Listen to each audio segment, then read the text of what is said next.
Today, the almighty Lions of Suffolk County take on Nassau County's finest, those Dalers of Farmingdale. It's the pinnacle for Long Island lacrosse. A year ago, it was Slick Nick and West Islip.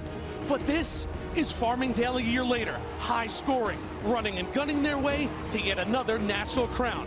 It's the event that defines what Long Island lacrosse is all about.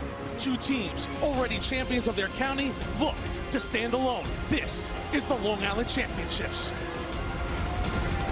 Let's go!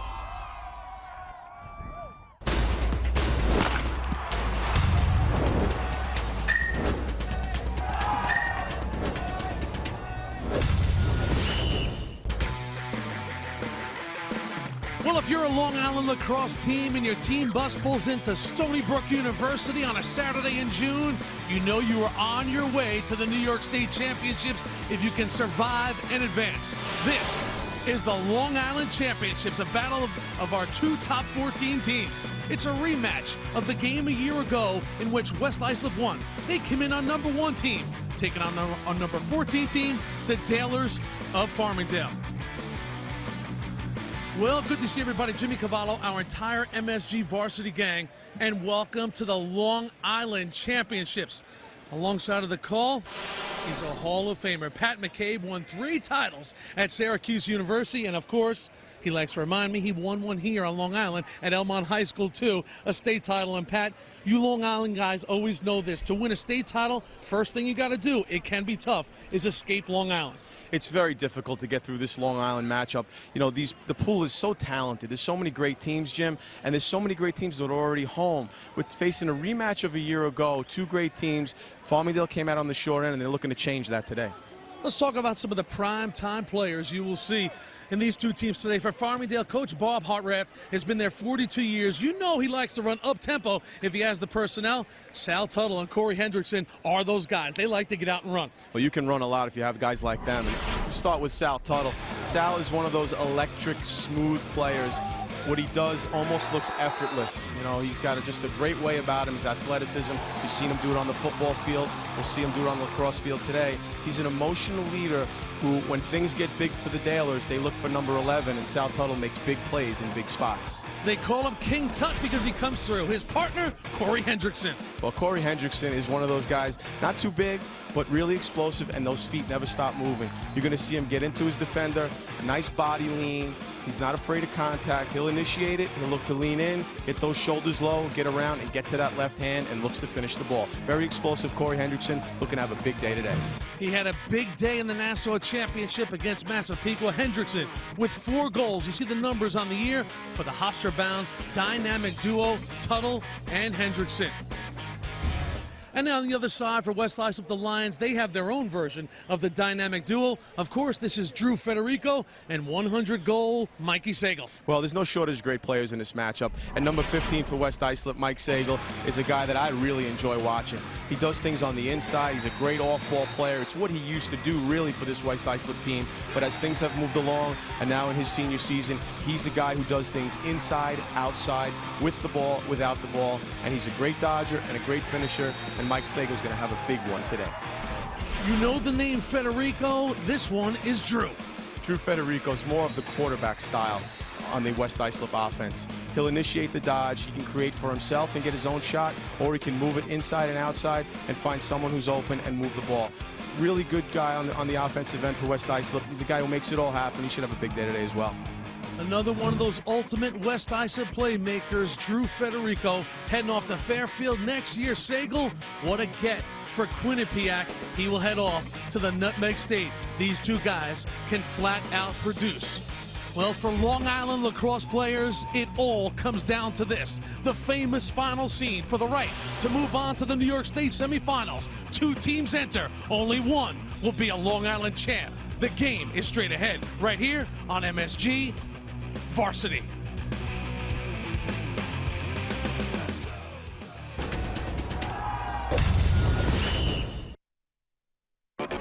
Think you've got all the answers?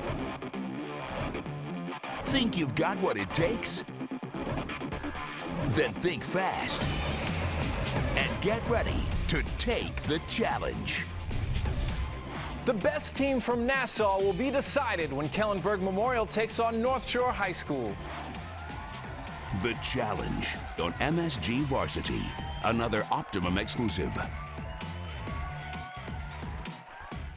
With MSG Varsity, get connected wherever you are, whenever you want. Like Facebook and keep up with your school and region with regular updates on games, shows, and special events. Follow us on Twitter to get the latest news, scores, play-by-play, and tweets from your community. Tune in to YouTube and check out and comment on top plays and game action. Stay connected to the high school experience with MSG Varsity. For total lacrosse coverage, Channel 614 is Lacrosse Central. MSG Varsity is bringing you hundreds of full games across the tri-state area and putting the action in your control. Full games. All regions. Your destination for the most lacrosse in one place. Lacrosse Central on MSG Varsity Interactive. IO Channel 614. Another Optimum exclusive. Stony Brook University, the site, Laval Stadium for these Long Island Championships. A battle of our top 14 teams, both ends of the spectrum. The Taylors of Farmingdale, number 14, out of Nassau County, taking on number 1, the Lions of West Islip, out of Suffolk County, in a game year in and year out that matches up Nassau versus Suffolk for the right to be called a Long Island champ and move on to the New York State semifinals. Two teams who battled their way through county championships to get to this event. We will start in the Nassau Championships. Massapequa taking on Farmingdale. What a day it was for Massapequa's Jamie Shan, the Merrimack Bound senior. 5-3 on the day. Massapequa was in control of this game 12-10. But here comes King Tut. Sally Tuttle ties this game at 12. And in the end, the Taylors, Patty Stark on the rush, up a goal late, make it 2. That's the difference in the game, 15-13. Farmingdale, back-to-back Nassau County titles. They were moving on to the Long Island Championships. How about Suffolk? Smithtown West and West Islip, wild game. Connor Bradish would make it 9-2 West Islip. Start the bus for Smithtown West, right? No siree, because Duke-bound Kyle Keenan, an 8-point game, would tie the game at 11. They'd go to overtime. They came all the way back to the Bulls, and in the overtime, it looked like it was over right here. But then, Kyle Turry, look at the keeper from Duke. This one, Patty, is worth another look. You got to just look at this. Look at the breakdown by Turry. Follows the stick of James Pinnell. Not only makes the save, possesses it, clears the ball, and then we have this. A little pass to the inside. It's missed, but on the doorstep. Oh, the junior Brendan Smith. You'll never score a bigger goal than that. Ball game. West Islip wins it again. They were moving on to the Long Island Championship to take on Bob Hartranft, 42-year skipper for the Taylors of Farmingdale. Legendary coach, 651 wins out of Oswego High School in upstate New York. Was a basketball and baseball guy all life. And then he came to Long Island and discovered the game of the lacrosse. The rest, as they say, is history. His starters for these Taylors in this game: Sally Tuttle, Hendrickson, Prendergast, one of the best attack trios you will see on the high school level. The middies, Catalano, Brown, and Stark. The defense, Shellhorn, Ward, and the all-world Joey Ostrander. Gonna like him. And the keeper for the Taylors, the senior goalie, rock solid season, 7 saves for Mikey Palmer in the Nassau County Championships. On the other side, the 1972 graduate of West Islip High School, Scotty Craig, in his 24th season. He is dominating the scene now, folks. He's won 8 straight Suffolk County Championships, and he's been to this game 6 of the last 7 years. Guess what his record is in those games? 6-0. His starters, Smith, Federico, and more. These are all accomplished lacrosse players who grow up in West Islip. Aponte, Bradish, and Sagal. The defense, Weisbecker, Burns, and Kyle Carrick, who runs the whole show. And the keeper, well, next year he'll be at Duke University joining his brother Justin. But for now, he is really rocking and rolling. Kyle Turry, 14 saves in the Suffolk Championship. A long Suffolk County season in Class A boils down to this. The Long Island Championships are underway from Stony Brook University, and right off the draw, the Taylors will have possession.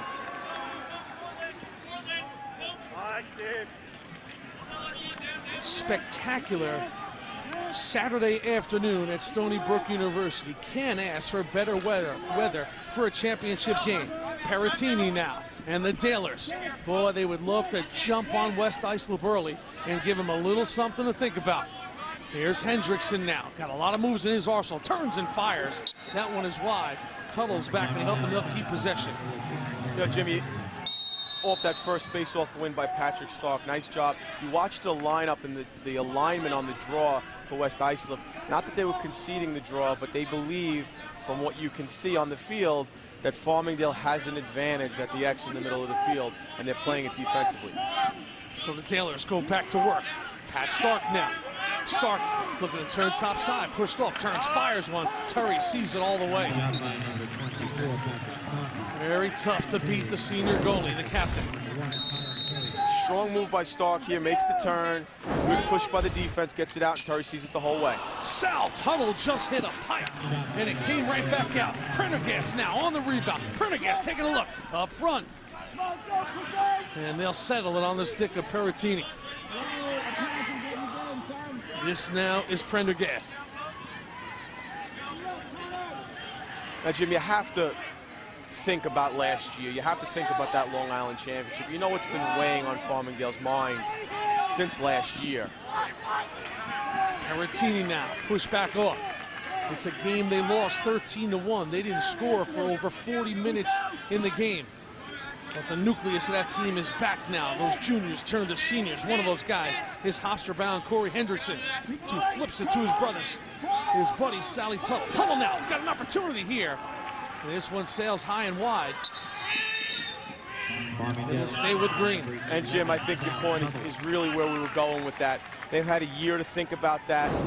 They, as we see the replay here, Tuttle hitting the post on the far side. Don't know if Torrey was able to pick it up. But what we had was a situation where a great West Islip team had their great day, and a good Farmingdale team had a bad day.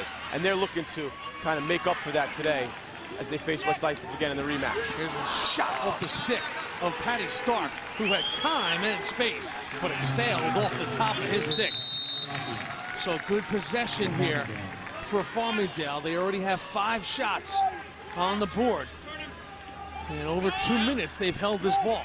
Here's Tuttle now. Spins and fires it home. King Tut opens the scoring in the Long Island Championship. Sal Tuttle, the Hofstra-bound senior, makes it 1-0 Dalers. This is a move we've seen from Sal Tuttle again and again, and we'll see a whole handful of them today. But he makes this nice, strong right-hand move from behind the goal. Here you see the left to right, gets a defender on his hip. He's able to turn that corner without really having his defender beat, almost shoots around him. Defender's got pretty good position, shoots around himself and the defender.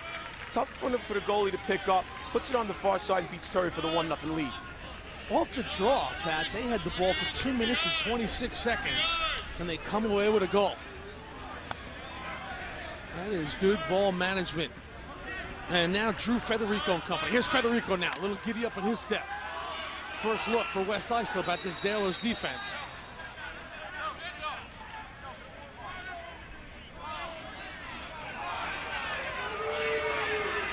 And now we have a whistle.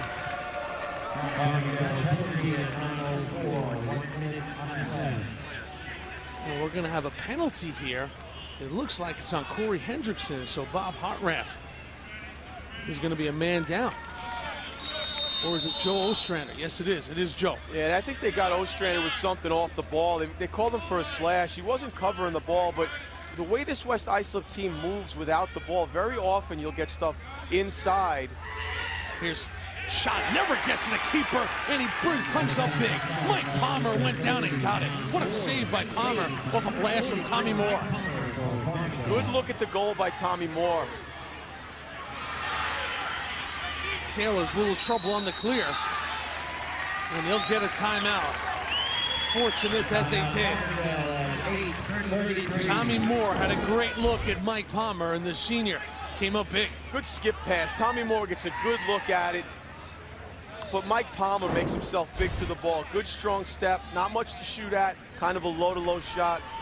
Tommy Moore might want to have that one back and place it a little bit better. then the turnover, ball on the ground in the middle of the field.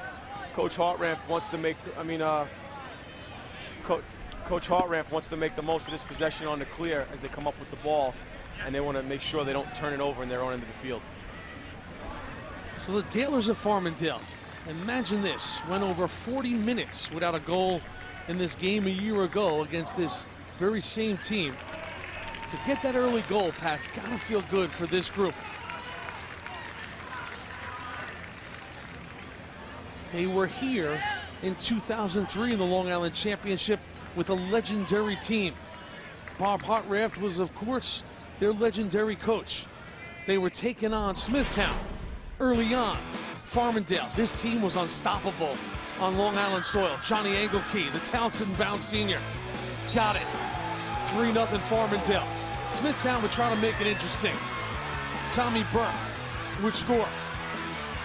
On the pole, finds it. But on this day, one of the greatest players Long Island has ever seen, Matt Danowski, the Duke-bound senior. Danowski, dominant. Behind the pack, 6 goals for Matty D. Farmingdale was moving on with that win over Smithtown. And Coach Hartranft, he got the bucket.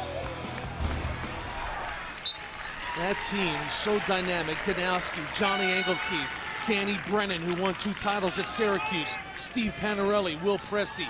The only blemish for Coach Hartranft that year was the state championship loss to the Wildcats of West Genesee. Game tied at 10 off a timeout. The Dalers get a great look to end the game. Ball goes off the crossbar, bounces out to midfield.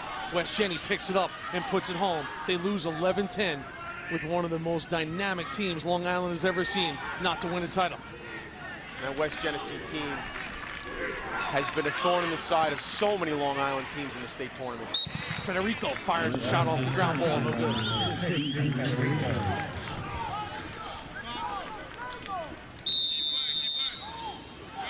So 4 minutes in the books here, first quarter. West Islip down a goal.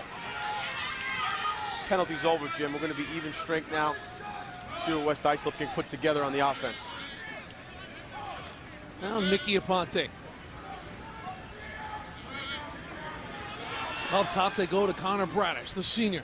Bradish now turns back to his right hand. Drops it off. Tommy Moore now looking for a cutter. Ill-advised pass.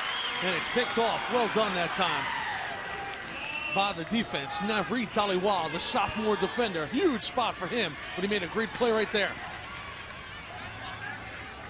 And now the loose ball wind up on the stick of Palmer. Up ahead to Trevor Correo. Correo in all kinds of trouble with the pressure. And the Lions come away with it. Once again, beautifully done. Kevin Wall on defense. They turn him over.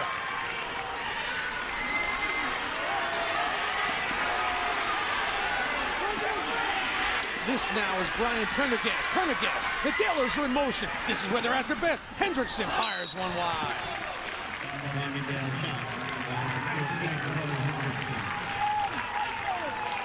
You have to like the tempo that Bob Hartranft's team is setting early on. Sal Tuttle, sneaky bouncer. Hendrickson nearly put it in. It was on the side of the net. A little sloppy here early, Jim. You know, both teams looking to try to press the pace a little bit, and they're getting sloppy. Things are just not quite in sync. Much like a heavyweight fight, you got to get those first few punches out of your system, kind of let the adrenaline work its way out and get your body back to a normal state. Once you get there, your hands relax, everything else kind of takes shape, and you can get back to business as usual. But right now, things are a little bit emotional for both sides. So here's Federico. Off to Sagal. The Lions will reset it up top on the stick of James Tucci. Tucci, the senior midi, down the alley. Pass in front, knocked down. Good collapse by the defense once again. Now the battle for the loose ball is on.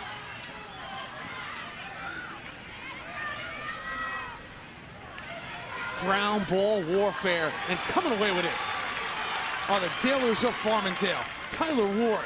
Ward now off to Prendergast. Prendergast tries to get that right hand free. Fires a shot and it sails wide. Prendergast has been active early. The Towson-bound senior, he can play. You see Tuttle earlier making the drive. That's actually a shot that ends up on the stick of Corey Hendrickson. Tuttle trying to sneak it through. And that there's going to be a pass, Jim.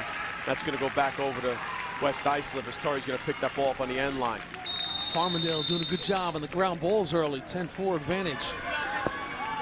And now West Islip. 6.5 minutes into this game.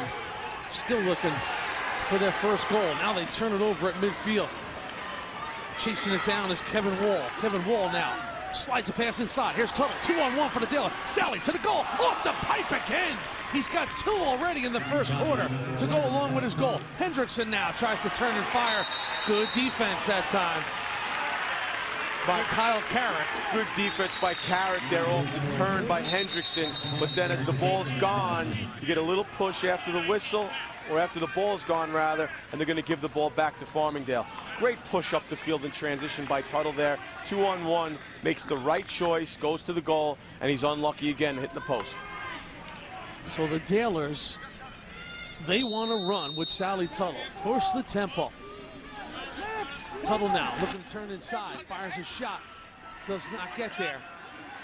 Now off the loose ball, nicely picked up by Anthony Santos. Santos had a big year for West Islip on defense. And he did it again there. Nice job by Santos, gets the turnover, ends up in a stick with Kyle Turry. Offensive possession for the Lions. Well, it's those ground balls picked up by your poles, and a guy like Santo that gives your offense opportunities. So Anthony. And now here's Tommy Moore. Mike Diggle. He'll give way and they'll reset it onto the stick of Moore. Moore just a junior. Drew Federico. His energy always seems to drive the bus here for the Lions. Federico. Little flip inside to Aponte. Aponte, the young gun, just a sophomore.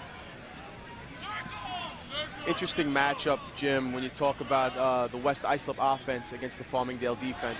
Connor Bradish now gets loose. Connor Bradish is smoked on the inside. Peratini with a big hit. And it'll go to Farmingdale. Mike Peratini, senior midi, next year head off to West Point. He's going to Army. He transferred from Smithtown West, and Bob Hartranft said, we are glad to get him. His dad, Mike Sr., is one of Bob's assistants. Going back to that matchup situation, the one I want to see, and we saw it earlier, is Joe Ostrander, number 50 for Farmingdale, against Drew Federico for West Islip. They like the matchup of Ostrander. Here is Joe. He's got 6 on the season. Drops it off. Now off the loose change, Turry is out once again. Good hustle on the ground ball that time by Liam Burns. Now the Lions are in motion. Here they come. Nick Aponte will settle it. Little flip to Federico. Federico. And now Drew will pull it back out. What it appears they're doing, Farmingdale, in sign of complete respect for Drew Federico, when they can't get Ostrander on him, they're shutting him off and denying him the ball. So if they can't get their big guy on West Islip's big guy, they'd rather shut him off and take him out of the play. Firing a shot inside was Bradish. It'll stay with West Islip. Connor Bradish, great senior season. Over 40 points for Connor. West Islip has seen Farmingdale come out with a sense of purpose here. Physically, they are just moving good, the Dalers.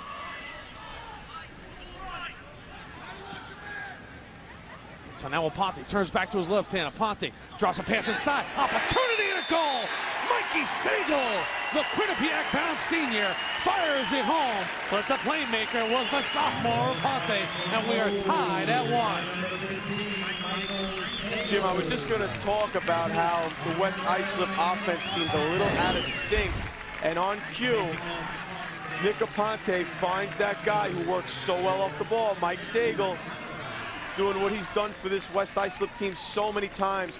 Gets his hands on a tough pass to catch, keeps those feet moving, makes that goal big, and puts it in for the 1-1 tie. We see it time and time again out of Mike Sagal. His movement around the crease. Here's Aponte again. Puts it home! Oh, the sophomore has given West Islip the lead. Nicky Aponte. And they grow up fast in West Islip. Aponte on the JV a year ago. Scotty Craig said when he came in this year as a sophomore, I said, it's his time. He pulled him up, and it has paid off. This is putting a sophomore in a big spot. West Islip's able to win the draw out. You see the battle on it there with Connor Bradish. And there goes Aponte right down the middle. No one goes to him. Nice overhand shot. Not too much on it, but well placed. You see Aponte get through. The little overhand bouncer. Gets off the carpet, finds that top corner, gives the Lions a 2-1 lead. They knew he was good, but Nick Aponte has exceeded the expectations of this West Islip staff in his 10th grade year. Here he is once again. And you could just see, after a long sophomore season, he's got a bit of a confident way about him out there. When you talk about it at the college level, this time of year a freshman is no longer a freshman. He's been through it, he's been through the big games. You know, Nick Aponte is not a sophomore anymore. He's got his whole sophomore season under his belt. Think about how many sophomores are done for the year. He's still playing. He's essentially a junior at this point. His 20th game of the season, this will be for Nick Aponte, as West Islip comes in 19-0. Connor Bradish now. Look at Connor taking a look at this defense. Connor turns back, left hand, spins it up top. Sagal was looking to load up. Great work defensively. Pushing the ball forward is Kevin Wall. Kevin Wall is having a big first quarter. Wall, a dynamic athlete. Jim, good job by Wall, but then on the other end of that play, a very smart play by the West Islip defense. Rather than touch that ball, they know it's off Farmingdale. It's going to get out of bounds on its own. Don't touch it and risk getting checked and having the ball go out of bounds. Let it roll over the line and take possession back for your team. Now Mike Diggle jogs it up. Final minute now of the first quarter of this Long Island Championship. West Islip in the white. They are the two-time defending New York State Class A champs. They've won 4 of the last 5 New York State crowns, and they come in today riding a 40-game win streak. Diggle pushed off now.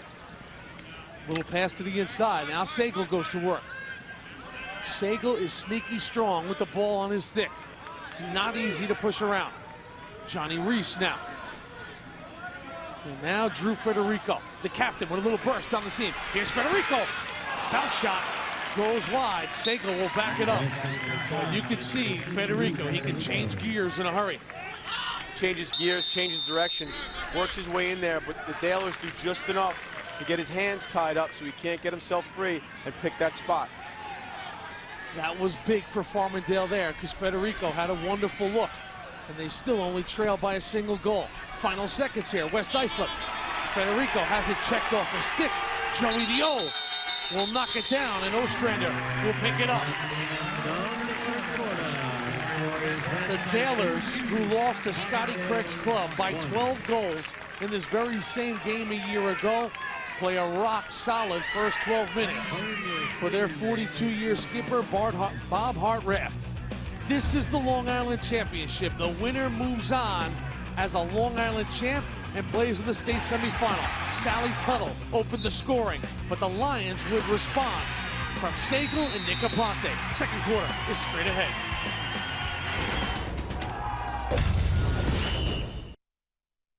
The sounds of the spring are here on MSG Varsity. Get ready for spring with a quick 60. Join Mike as he previews the top players to watch in girls and boys lacrosse and unveils the top 14 teams in the tri-state. Baseball and softball, boys and girls lacrosse. You never know what Mike will be swinging at this spring. Tune in.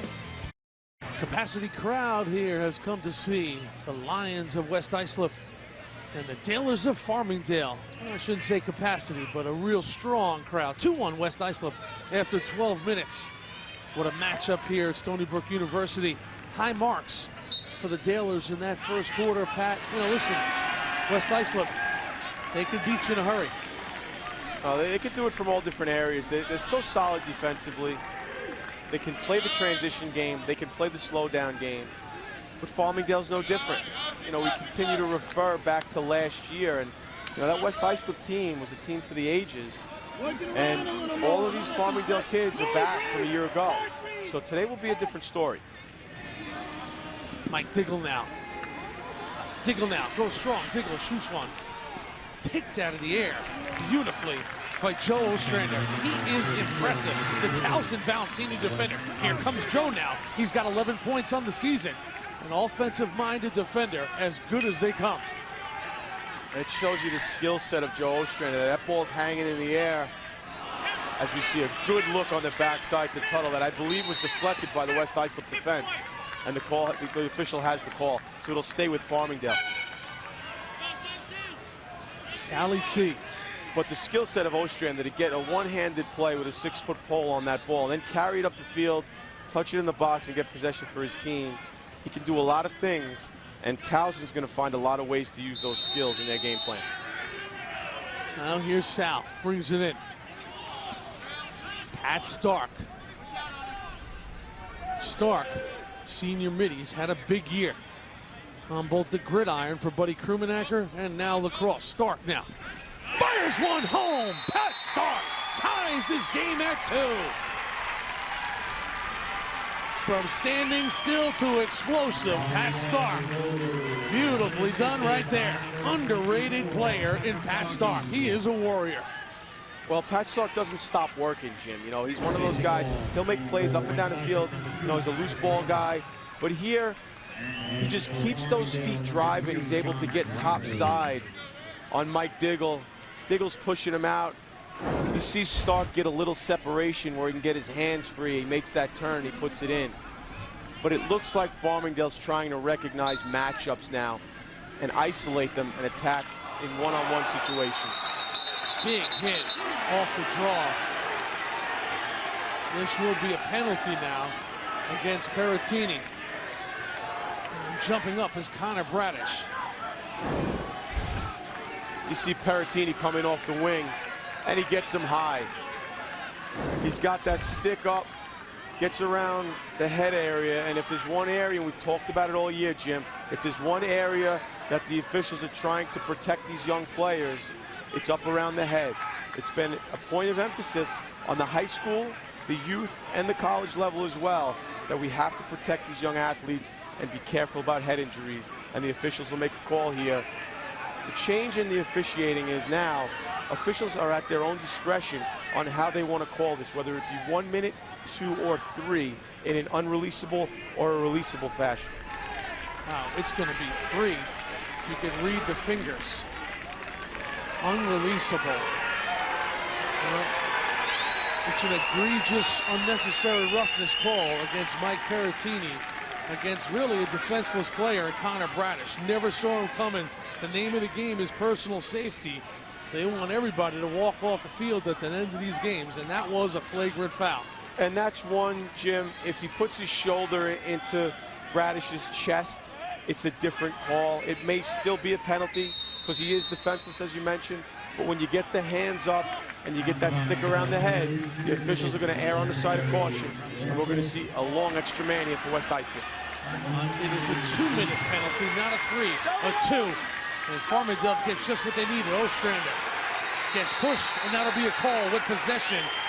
So look at Joe doing the job again. Coach Hartranft comes down the line to give his senior defender a pat on the back. Again, it all starts with Ostrander sticking the passing lane. You see the strength as he's able to run away from Bradish. Gets another step on him. Bradish pushes him from behind, sends Ostrander going forward, and Ostrander's effort is able to get the on-field manpower even for what will probably be about 45 seconds until that penalty's over. It'll probably be a 30-second push with possession. West Islip will still be extra man at the end of that. But it certainly changes the complexion of a 2-minute unreleasable penalty. Ostrander's effort, most importantly, gives his Dalers possession of the ball now, and you'll see them try and use some clock. And Jim, with some of the explosive dodges, that Farmingdale has, this 5-on-5 situation creates a lot more open space and gives these guys a little bit more room to operate. Craig Catalano scored the game winner against Massapequa. Flips it off now to Pat Stark. A moment ago, tied this game at 2. Now the extra man is over, the penalty for West Islip is over, and now West Islip has to make the decision. Do we chase for the next 50 seconds and try to get it back? And here you see the double team. There is the double team. Ball goes onto the carpet. Beautifully done by the Lions. That was Kyle Carrick and Nick Aponte. So good job defensively to get the ball back for Scotty Craig's club.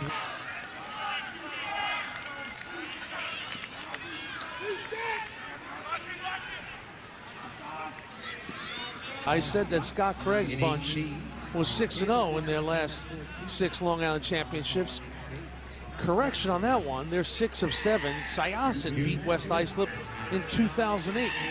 Statman Joe G giving me the heads up on that one. Good, outstanding coach like John Calabria. I don't want to give any misinformation. That's good. Farmingdale sees this game tied at 2, but Sally Tuttle, he has a goal and 2 pipes. That could be frustrating. You're not going to get that many opportunities against this West Islip defense. There you see Sal Tuttle make the right-hand drive, gets the post. There's one on the backside, ends up in the hands of Hendrickson, and then there's Tuttle again with the post. So you got 2 pipes for Sal. You got a backside opportunity for Corey Hendrickson.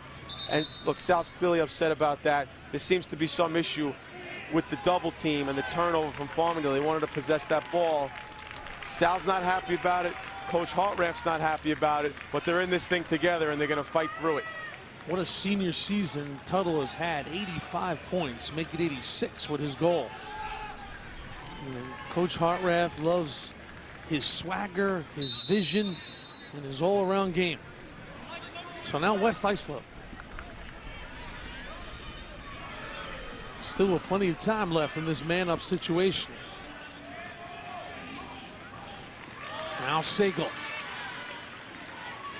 into the open field. Here comes Mike Sagal now, looking to free up that right hand. Drops it off to the trailer in Bradish. They'll swing across to Aponte. Here's Nick. Fires one who was knocked down. Good defense in front. And the Taylors pick it up on the run. It's Joey the O once again. Ostrander.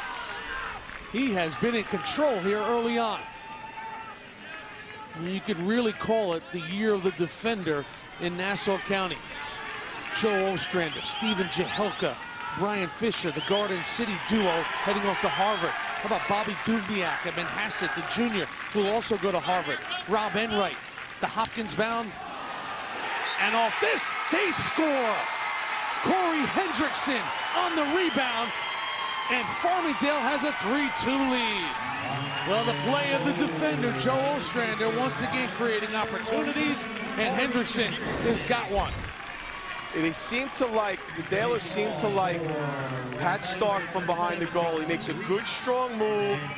Good stop by Turry. Can't control the rebound. And there's Hendrickson to clean up the garbage. But they seem to like Stark coming from behind on those short sticks, isolating, and he's doing a nice job of creating for his teammates. Johnny Ragno off the face. Man, Ragno 69% on the year. Ragno, interesting player. His dad played tight end at Florida State for Bobby Bowden. Now Hendrickson likes to heat up in these spots. 4 goals in the Nassau Championship. Great defense. Blowing him up all the way was Dougie Weisbecker. Weisbecker heading off to the University of Tampa. But Farmingdale gets the ball back, and it's Ragno. Greg Catalano inside. They go to Tuttle. That's a pass, and it'll be a turnover. And Jim, Sal Tuttle through that whole scrum was wide open on the backside, then made a good decision as the ball got into Farmingdale's possession to make a swing to the short side. He was open, but they just couldn't connect.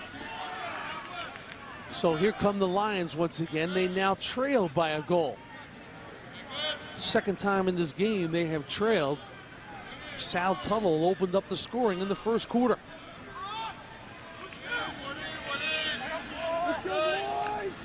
West Islip all for their emotional Suffolk County Championship win over Smithtown West. A game in which they led 9-2, had to eventually win in overtime.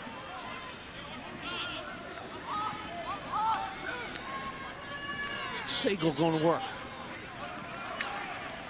Sagal being defended by Tyler Ward. Ward just a junior. Up top they go here. Diggle pulls it out. James Tucci now. Tucci.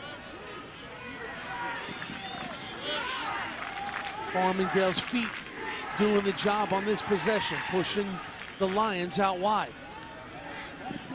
Drew Federico now. Here's Federico. Fakes a pass inside, turns top side, fires one, catches a turf bounce. It'll go out of bounds. West Islip will keep it. Jim, two things here. A nice sustained possession for West Islip. They've been playing some defense for a while. They're handling this very nicely, but the Daler defense is doing a real nice job of moving their feet. They're not getting beat and requiring any slides. If you can stay on your individual matchup, contain your man, and not give teammates the need to slide to you, you'll be much more effective. West Islip's looking for that slide, and it's not coming because they're not beating their man.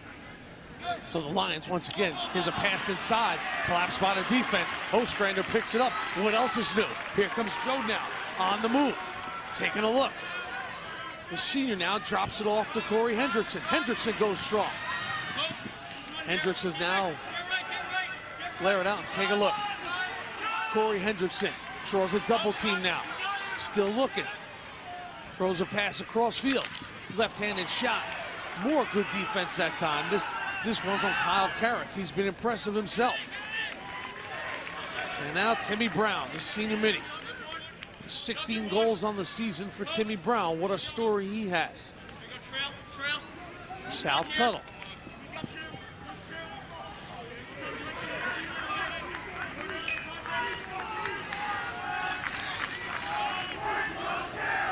Here's Prendergast now, looking for that right hand. Prendergast. He'll go behind the Tuttle. Tuttle now takes a look. Here comes Sal going to work. Off the side of the net. Loose ball picked up by Paratini. Interior pass. Hendrickson. Look at Hendrickson. Great stick control right there. Giving us his best Curly Neal impression there, Jim. I mean, you see his footwork. You see the athleticism. He's trying to get that body lean and go underneath with the left hand with the West Islip defense. Prendergast, Rip City. To that point, had done a great job. Terry never saw it. He was screened off, and Brian Prendergast, the Towson-bound senior, makes it 4-2 for the Dalers. 47th of the year. See Farmingdale, he isolate Prendergast up top, gets a good left-hand drive on Sagal, never gets a stick to him. Look at how free his hands are. Good left-handed shot. Puts it on the goalie's stick side. Big shot for the 4-2 Farmingdale lead. The Dalers hit two pipes early and the ball came out. That one caught iron and went into the goal. They get a face-off here. Here they come again, Farmingdale. In front, they go, and they got it again! Sally Boy puts it home, and Tuttle makes it 5-2. The Dalers have a 3-goal lead. And West Islip wants to talk about it. Farmingdale is alive and kicking in the Long Island Championship.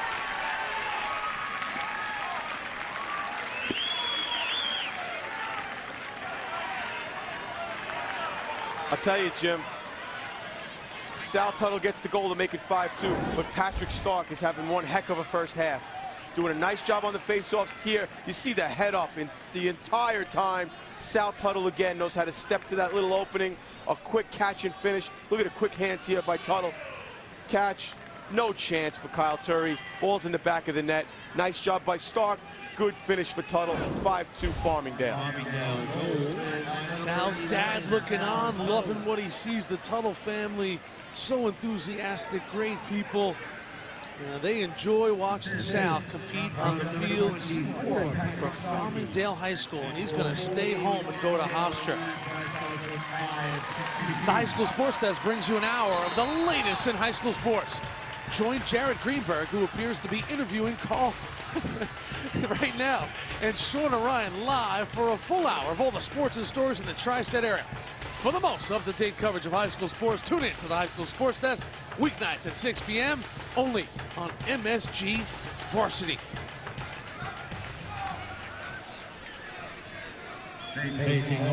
So Sal Tuttle, 34 goals on the season now. Scoring-wise, top 5 on Long Island because he's got over 50 assists. Boy, Seth Tierney is getting a complete player in South Tuttle. He's shown us what he can do. He's dodged from behind the goal and scored. He's hit a couple pipes, unfortunately for him, but that time he's an off-the-ball player, step into the open space and letting Patrick Stark find him. As we see Stark win another face-off for the guys in green. It's an area of concern for West Islip. Smithtown West dominated them in the Suffolk Championship. Oh, look at the defense here once again. And the Dalers, they are doing the job. Kevin Wall now swings it down low. Well, you know when a Daler's wearing number 40, it means something. It's in memory of the late, great Johnny Krumenacker. Buddy Krumenacker, the legendary football coach. That was his brother, who died way too young, but he was an All-American. 1981, went on to Johns Hopkins, was a 4-time All-American. 1978, he was a freshman, playing on a state finalist team for Farmingdale. So only when it warrants it do they give somebody that number 40. The recipient in his time is Kevin Wall now. And you can see why.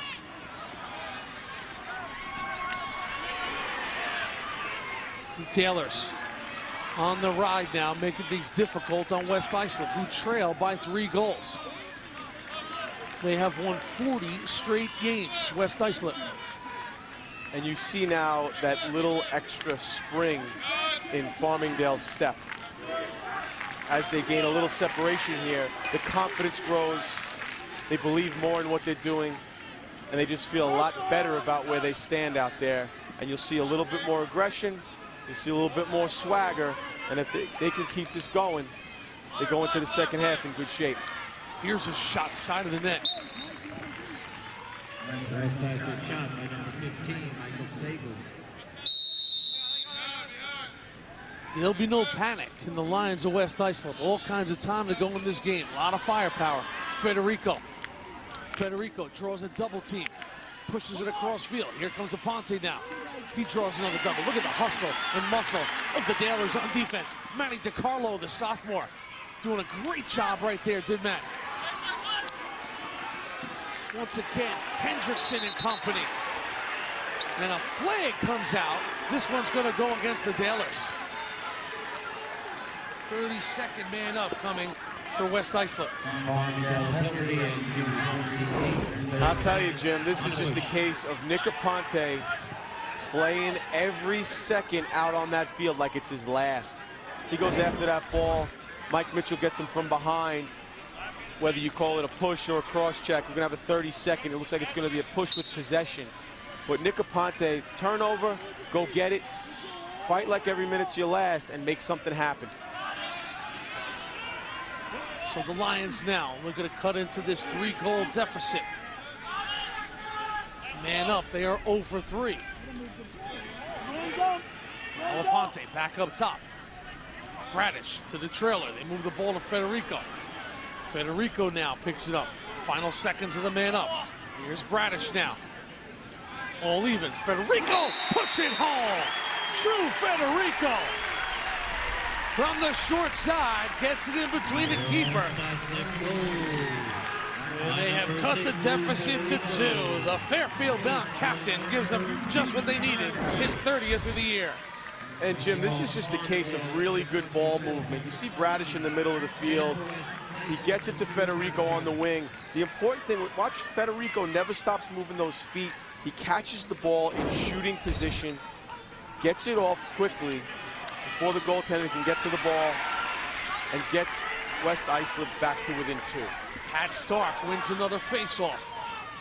That is going to be some battle all day. Now Stark to the inside. Stark meets a double team.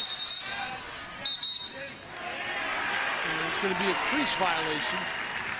Good job by the West Islip defense. Stark got himself kind of in amongst the trees there. Gets a little push from the chest. Takes 2 steps back into the crease, and West Islip gets the ball back. That's a situation at about 1.5 minutes left that Farmingdale would have wanted to possess that ball, take a little bit of time, and make sure they get a good shot. And that's precisely what West Islip's going to do here. West Islip down a pair here.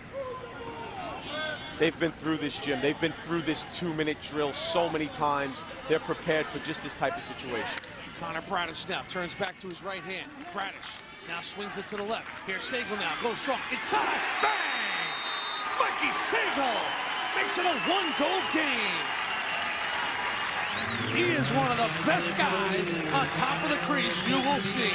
The pure finisher, Mikey Sagal, and it is 5-4. And here's where coaching really pays off. This whole set, West Islip's being patient but aggressive. Take what they give you, but don't push it too much. Don't force it inside. You see the turn from Bradish.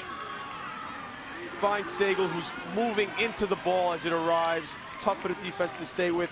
Sagal gets to the front of the goal, and as you said, Jim, he doesn't miss from there. Off the face-off, a good win for Connor Bradish. And look at the Lions of West Islip. Facing a little adversity, down 5-2.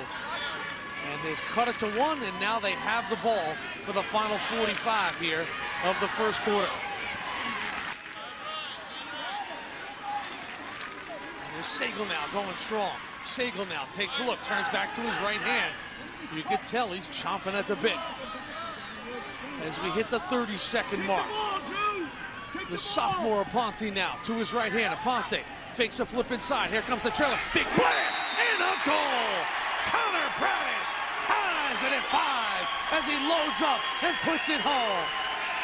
And the Colgate-bound senior deadlocks this game at 5 apiece.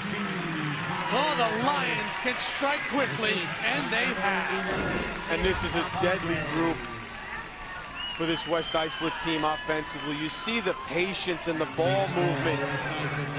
Just really well done, well timed. They're starting to find themselves. At 5-2, will they worry? No, it's just a matter of time. We'll find our feet, we'll get our legs under us, and they've done just that. 3 goals in 90 seconds. A very important 17 seconds here. The Taylors would love to capture a little bit of the momentum back. And their coach, Bob Hartranft, wants to talk about it. And a smart move there by Coach Hartranft. 17 seconds left. West Islip stepped out of the restraining box before there was possession. Turnover now goes to Farmingdale. They'll have 17 seconds to put something together offensively and try to get themselves back up to 6-5. Coming up at the half, Pat McCabe's tip of the week. What do we got this week, Pat? Do you know?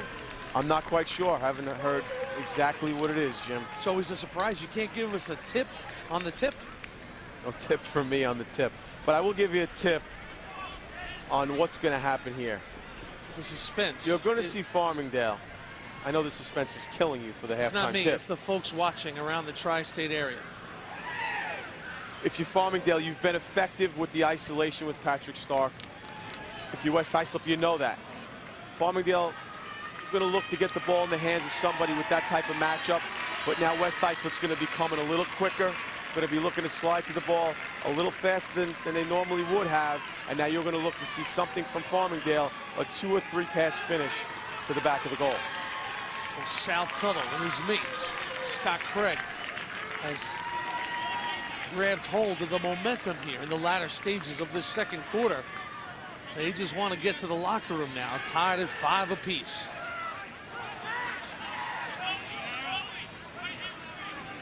The ball is on the stick of Pat Stark. The final 15 seconds are here. Prendergast. Here's Prendergast now. Flashing in front is Hendrickson. Fires that one wide. And with 7.5 seconds left, they'll still have the ball. Sal Tuttle, quarterback of the football team, quarterback of this lacrosse team, calls it out. Tuttle looking. Opportunity for Hendrickson. Faces a double, turns and fires one. And the horn will come.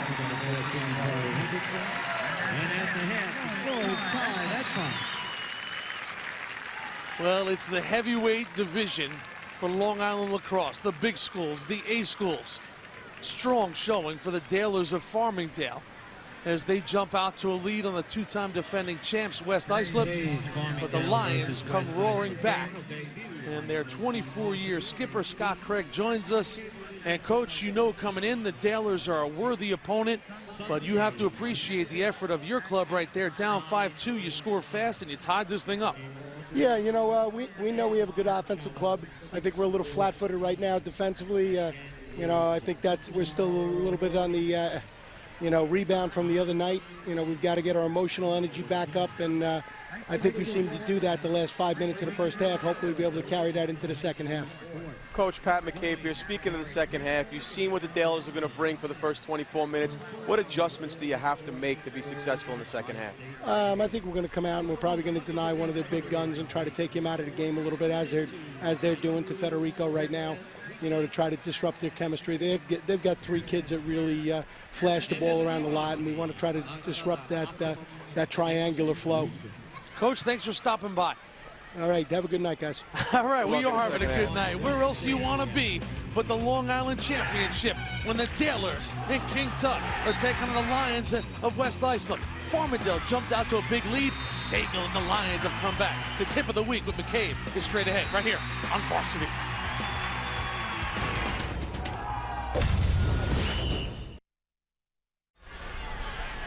Well, halfway through this Long Island Championship right here on MSG Varsity, nothing has been decided between our number 14 Farmingdale Dalers and our number 1, the West Islip Lions, 5 apiece. They are all tied up with a big second half to go.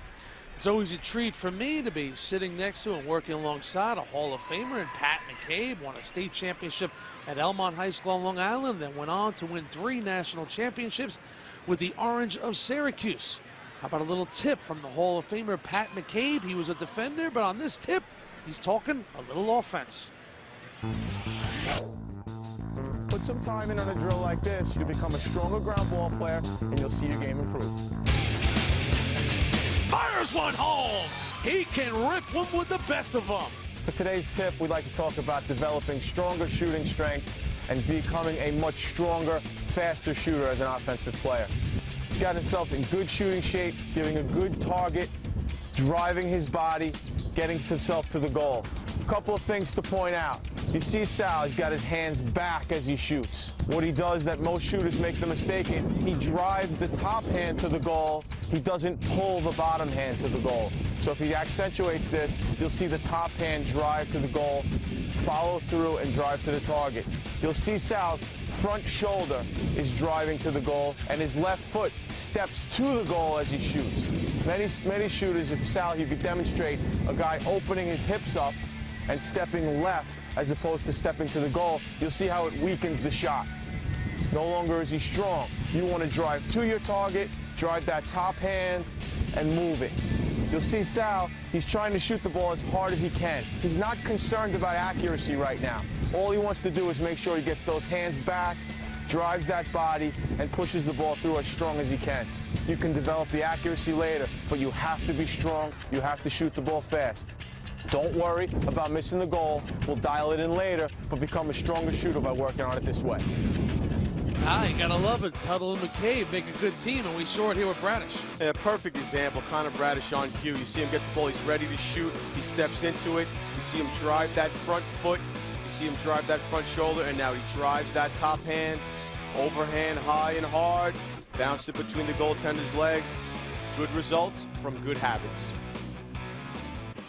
One of these teams is 24 minutes and 2 quarters away from getting to the New York State semifinals and the right to call themselves a Long Island champion. Deadlocked at 5. Fasten your seatbelts, folks. The second half is straight ahead right here on MSG Varsity. It's the pinnacle of the Long Island lacrosse season, the Long Island Championships. Number 14, Farmingdale with 5 on the board. So does our number 1, West Islip and the Lions, as we're joined by the 42-year skipper, the Dalers of Farmingdale, Bob Hartranft.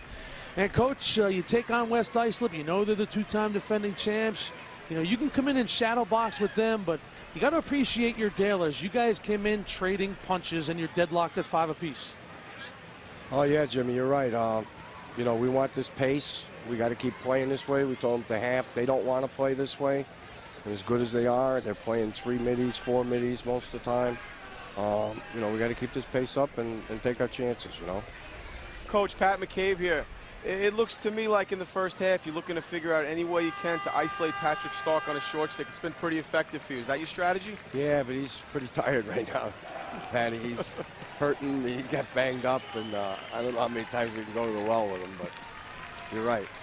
Coach, thanks a lot. Great talking to you this week. Good luck in the second half to you and your Tailors. Thanks a lot, Jimmy and Pat. Good luck, Coach. Thanks. Bob Hartranft right there, 13-time and Nassau County champ. Look at our first half. King Tut came calling early. Well, Sal starts it out. Good, strong right-hand drive. Gets to the front of the goal and kind of flutters it in, but he'll take it any way he can to get it started. And then there's a beautiful look. Nick Aponte to Mike Sagal. Mike's been so good in front of the goal. He does it there. Then a little scrum off the face-off, and here's that guy again, Nick Aponte. Relentless chasing the ball. Nobody picks him up. Goes in, overhand bouncer. Puts another one in for the Lions. Then there's that left-hand drive by Stark. We talked about it a little earlier. Corey Hendrickson picks up the garbage. And then there's a really nice left-hand drive for Farmingdale as Brian Pendergast gets it going. And then here's the last one. Mike Sagal again off a beautiful look from Connor Bradish. Makes a strong cut to the goal, finishes it, and we're tied at 5. Well, you look at these halftime stats, Pat. And, of course, the ground balls are going to jump out to you. Farmingdale, led by Joe Ostrander, the Towson-bound defender. They were aggressive on the ground. The ground balls, you know, you read that slogan on their shirt. I don't remember exactly what it says, but it's about winning things on the ground. They've been terrific with it all day. Their energy's been great. As their coach said at halftime, can they maintain it for another 24 minutes? Patty Stark wins a face-off here to start out the third quarter of this Long Island Championship. You know there's going to be theater here at Stony Brook. Turning, firing was Hendrickson, righty, lefty, so many different angles for Corey. Grew up playing hockey. He's got those great hands. Bob Hartranft says of Corey, he's like sort of like a throwback midi, almost like a Canadian player, the way he plays. That's funny. You can see him and watch the way he operates, and he is very much the hockey mentality. So now Tuttle working from behind, oozing with confidence. Sal Tuttle looks over this defense. Turry comes out to say hello, fires a pass up in front. This one just goes wide. And you saw some zip on that pass to Pat Stark. Good job there, Jim. I'm sorry, but that's a good job of Tuttle hanging the defense up and then looking to pick them apart. Makes that look through. Shots wide, but it's good offense by the Dalers. Here's Tuttle now going to work. Flips one inside, and you always say, when you're working from behind, if you throw that pass fast, you got the defense looking the wrong way. When you get the goalie and the defense turn, one of the things that every young player is taught, when the ball gets behind, especially the defenders on the midfield, you're supposed to sink in and get deep. So as the ball is deep, you sink in, that ball gets thrown up top. The whole defense and the goalie now have to turn and find it. While they're doing that, opportunity opens up for you offensively. So now the Tailors will back it up. Prendergast, maybe a little head of steam. They like to work in motion. Does Farmingdale. Drops off to the trailer. Hendrickson, low angle shot, and that got inside on Turry, but he stayed with it. Sneaky zip on that one. Here comes the pole now the other way, and he put it home! Liam Burns, the senior defender. Defense into offense, and the Marquette-bound senior has broken the tie. What a goal for Liam. Coach Hartranft telling us at halftime, West Islip doesn't want to play that pace. I think West Islip can play any pace they want. Here's the shot by Corey Hendrickson. Not only the save, but the possession by Turry. And then a gorgeous outlet. Ball gets pushed down the end of the field. Liam Burns pushes it. Strong overhand shot. Tough shot for a goalie to pick up. Overhand from the pole. He puts it in for the 6-5 West Islip lead. Burns, who had an assist in the state final last year on the pole. He played every game as a junior. He runs the field well. Liam Burns, 6'2", long legs, when he's going to Marquette. And that's a real good read by Burns. He sees the shot, knows it's going to be a save. Let me get out and get in clearing position and try to put myself in a good spot for my goalie's outlet. And he turns it into transition and a goal for West Islip. One thing Farmingdale's got to be careful of is you heard Scotty Craig talk about their emotional status of the Lions, coming off that huge emotional win in the Suffolk County Championship. You know you're going to see a little more pep out of Federico and company as Federico goes strong. If you're Farmingdale, Pat, you got to expect that you're going to see a little different version here. You took a punch from West Islip in the first half. We know you didn't take their best punch, and that's probably coming. You know you didn't take their best punch, and you also know you brought a ton of energy to the table in the first half. Can you maintain that? And did you see West Islip's A game? What are you going to see next? So the Lions take a 1-goal lead. Little flip now. Good job catching it by Peratini. And now Mike, senior midi, with some penetration. Crossfield he goes. Good ball movement here onto the stick of Sal Tuttle. So Sal Tuttle.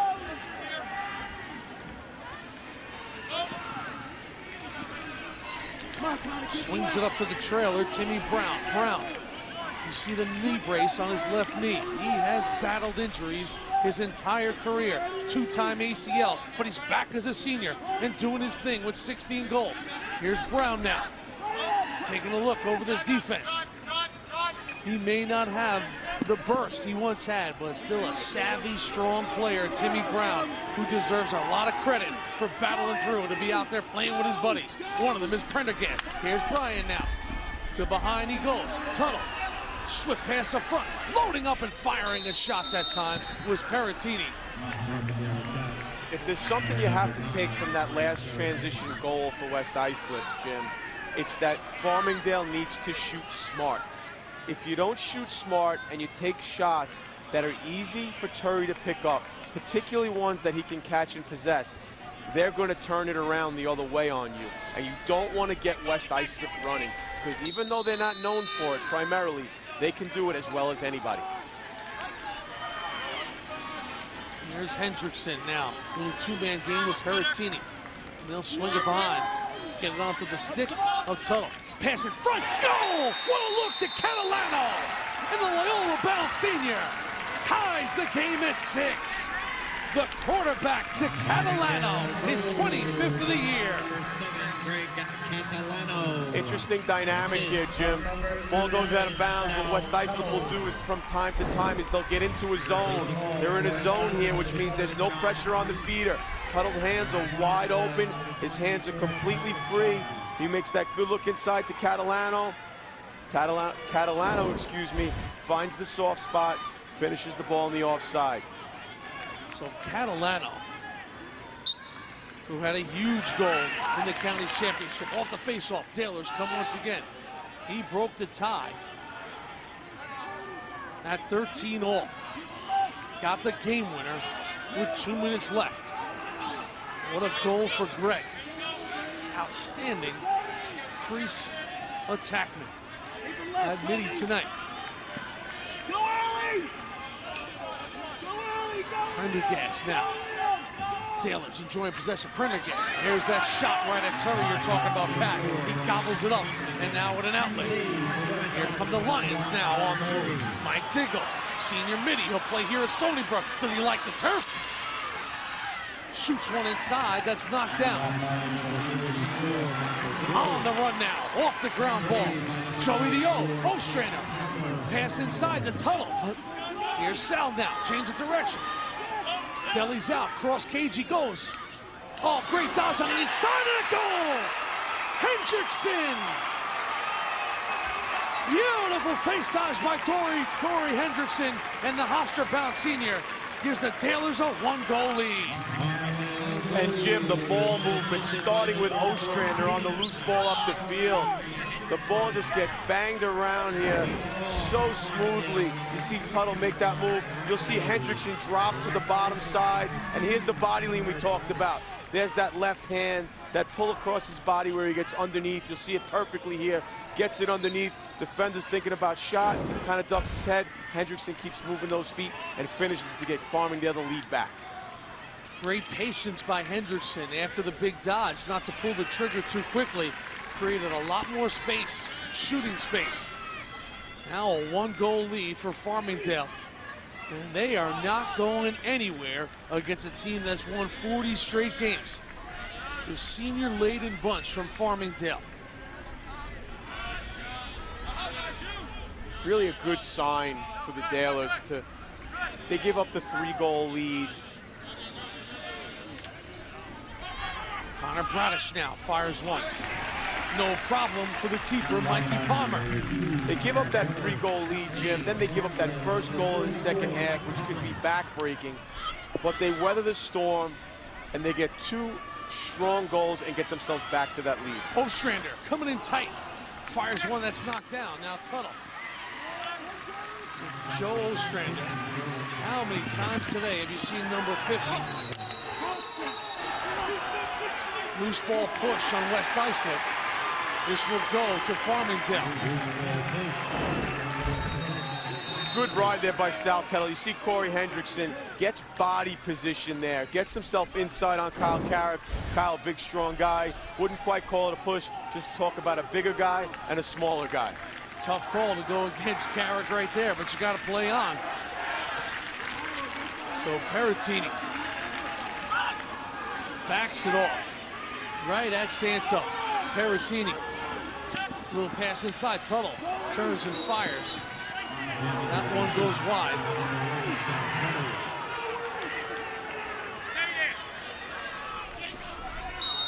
Here comes Prendergast. You see our shots doubled up are the Dalers. Prendergast now turns, fires.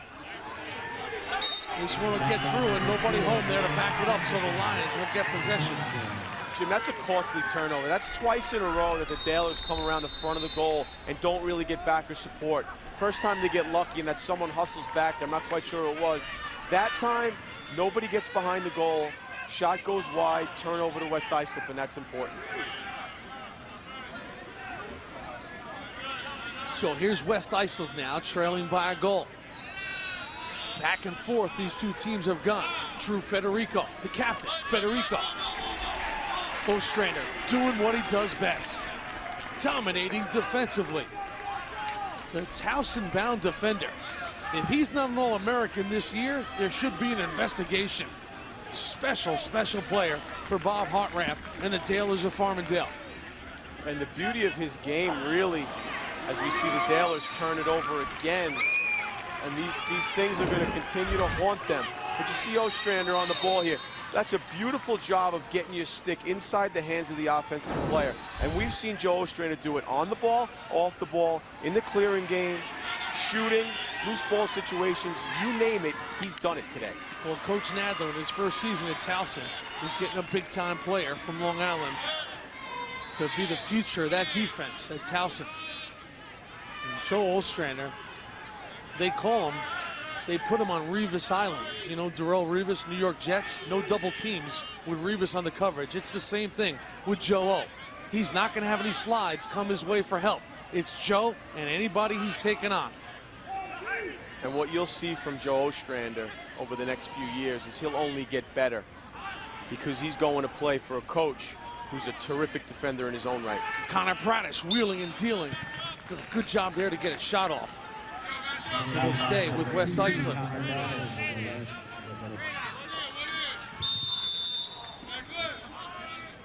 Tommy Moore now. Now Connor Bradish. His grandfather, the legendary West Islip AD, Jack Bradish. Good pass up top. Sagal winds, fires, never got there, was knocked down. Good defense by Farmingdale. Peratini now on the move. This is what they want to do. Up-tempo, moving and grooving. Inside they go. Hendrickson back up top. Here's a big blast by Prendergast. This time they have the coverage behind. Jim, that's a case of real good transition offense by Farmingdale, but equally good transition defense by West Islip. Ball moves, little odd man situation. They do a good job of closing to that skip pass. Get a stick on him, ball goes wide. Now they'll play settled. Keep him left. Keep him left. Timmy Brown now takes a look.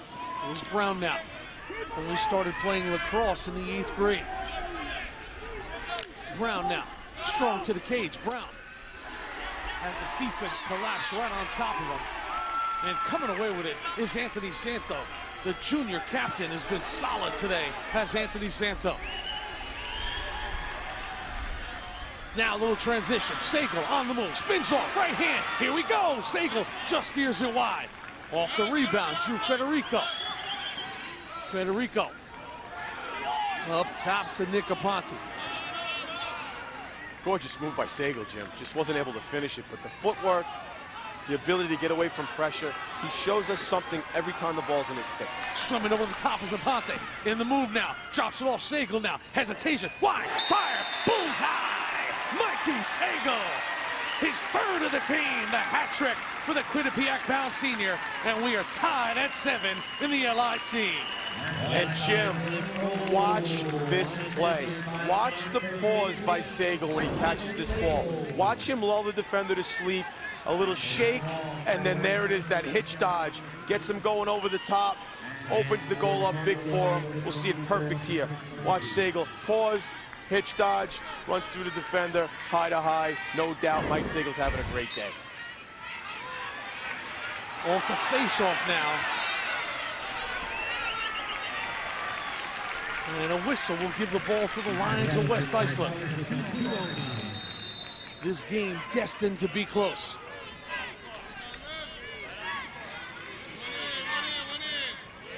Here's Anthony DeLuca now, junior. DeLuca drops it off to Sagal. Mike Diggle.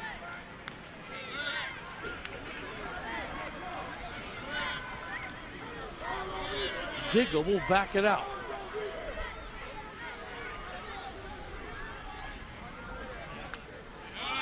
Here's Diggle now, chased off by Kevin Wall. And then they'll swing it up top. Now, Jim, West Islip's not going to delay here, but they're not going to really attack yet. They're looking for clock, they're looking for matchup, and they may have found one here on the short stick. James Tucci. Here comes Tucci now, to his right hand.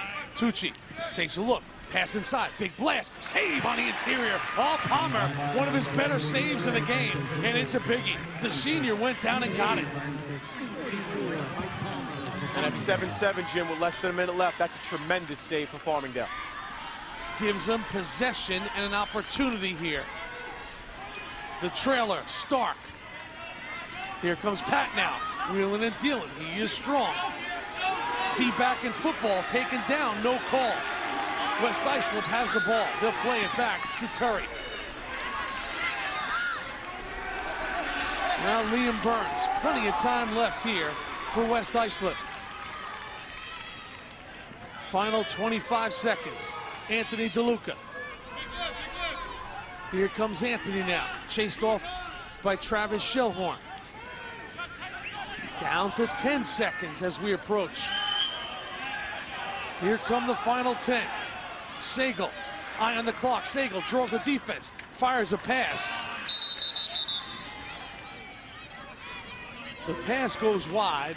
The ball will go to Farmingdale, but with 2 seconds left, Coach Hartranft and Coach Craig will watch a ball be fired to the cage. Scott Craig and Bob Hartranft, two coaches with nearly 70 years of coaching experience. Coach Craig's club has won 40 straight games. They've won back-to-back New York State titles. He looks up at the clock. There are 12 minutes left in this Long Island championship. What a battle we have going here. The Dalers and the Lions deadlocked at 7 apiece. Somebody's going home, somebody's moving on to the state semifinals. The fourth and final quarter is straight ahead. Where? Right here on MSG Varsity.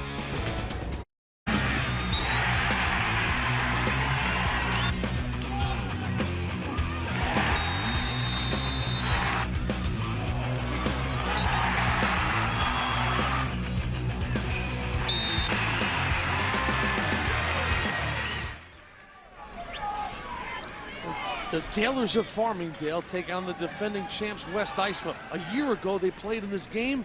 West Islip won it by 12 goals. That will not happen today. The Dalers have slugged it out with our #1 team and are 12 minutes away from winning their first Long Island championship. since 2003. Jimmy Cavallo, Pat McCabe, our entire MSG varsity gang. And here we go, the final 12 minutes. Strong move to the cage, and the penalty flag comes out. Patty Stark drew a flag, and it'll be man up for the Dalers. Jim, you know, Coach talked about it. As you see the move by Stark, you get a slash. You call it a slash, you call it a trip, whatever it may be. But Coach Hartranft talked about it. You know, how much juice does Patty Stark have in the tank? They ask him to do so much. And you saw it late in the third quarter, and then you saw it there. He's getting thrown to the ground. He's taking quite a beating, and it'll be interesting to see how much gas he has left in the tank for this fourth quarter. So here's Tuttle now, the Dalers. Back up top they go, opportunity, this blast, and Turry got a piece of that one. Kyle Turry stood his ground. Ball comes back into play, now Tuttle. He's swinging onto the stick of Timmy Brown. Great defense that time. Liam Burns has had a solid day here in the Long Island Championship. Here comes Liam now, down the sidelines. Takes a little bump, still got the ball on his stick. And they'll give him a timeout. Sensing some trouble, the Lions call a TO, and they get it. Scott Craig and the Lions, where do they sit in the MSG top 14 around the tri-state area? Well, folks, they sit on top of the heap, numero uno, our #1 team in the MSG varsity top 14. Garden City, the Trojans, Manhasset, their season is over. Darien trying to win their 7th Connecticut state title. Smithtown West, they lose in the Suffolk County Championship to #1 West Islip. St. Anthony's, the Friars, they win the Catholic Championship.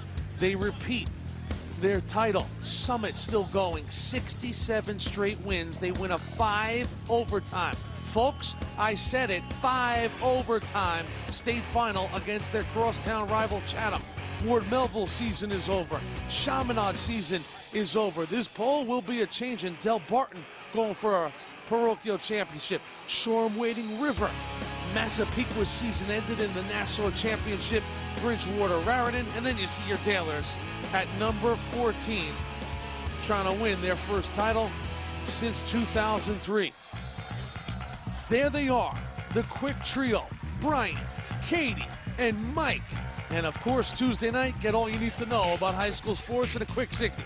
Join Mike every Tuesday as he reveals the top players in boys and girls lacrosse, along with the top teams in the tri-state area. That's live on a quick 60, Tuesdays at 8 p.m., only on MSG Varsity.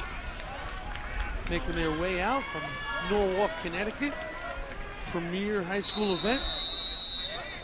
What does that spell, Pat? I couldn't make that out. I wasn't on the monitor, Jim. I'm watching the game.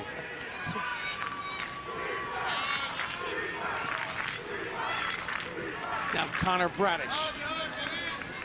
Man down is West Islip right now. They'll try and use some clock and get back to 6-on-6. Here's Sagle. You see the penalty time evaporating. Nick Aponte getting ready to come on the field. Here he comes, and we're 6-on-6.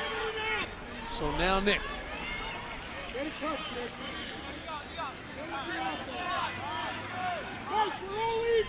West Islip has won 8 consecutive Suffolk County championships. 8 consecutive. Pat, you know there was a time when Scott Craig was so snake-bitten trying to get out of Suffolk County. At one time, he lost 19 straight games to Joe Cuso and Ward Melville. Boy, how things have changed. Well, just as players learn and evolve, coaches do the same. And I'm sure Scott Craig would tell you there are lessons he learned from Joe Cuso, whether he liked it or not. You're a fool if you don't learn from smart people. And there are a lot of smart people in Suffolk County in the A class that are learning from Scott Craig at the same time. He has turned West Islip into Titletown. Has set the bar so high. 4 of the last New York State championships, covers of Inside Lacrosse. West Islip is now synonymous with high school lacrosse. On America's high school lacrosse landscape, an amazing national profile they've created. Joe Ostrander picks up the loose change, but gets a taste of his own medicine. Here's Segal, one-on-one. Big save that time. Oh, he went and got it, did Mike Palmer. The senior comes up huge. No bigger save today for Mike Palmer than that one. Now here they come, the Dalers. Ostrander down on the offensive end. Farmingdale picks up the ground ball. Hendrickson now takes a look. Hendrickson now, rush to the cage. The lefty flips it off to Tuttle. Tuttle, they got some numbers. Tries to sneak one downstairs, and it goes out of bounds. It'll go to West Islip, but Mike Palmer's made a couple big saves. There's Segal coming up with the loose ball. Palmer equal to the task. On the other end, the turnover. And if there's something to watch, we got Kyle Carrick, who came up limping after that play. Let's keep an eye on him with that left knee. Carrick gingerly gets back to his defensive position. Under 10 minutes to go now. Deadlocked at 7. It is survive and advance lacrosse. The winner moves on to the state semifinals. The loser will remember this season as a county champ and coming up short in the Long Island Championship. This is Brendan Smith. Remember, Brendan Smith beat Smithtown West in overtime in the Suffolk final. And here's Diggle.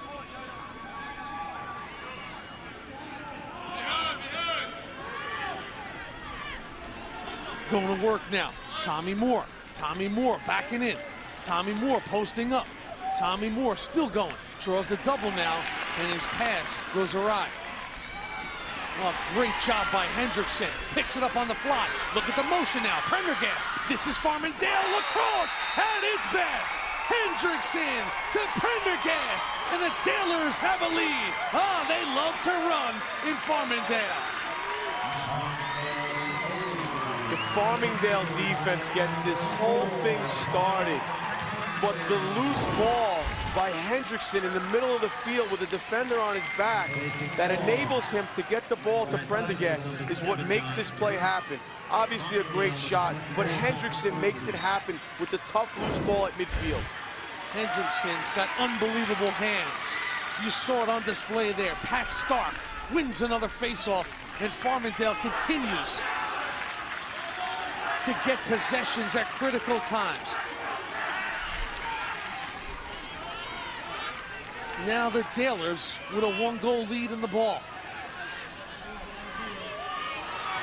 Peratini.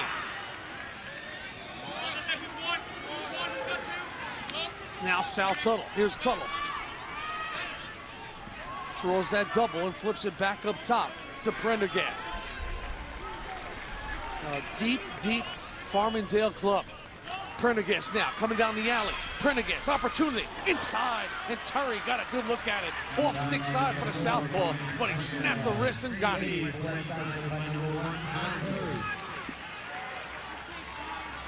That's a save that Turry needed. Turry and the Lions, they both needed that.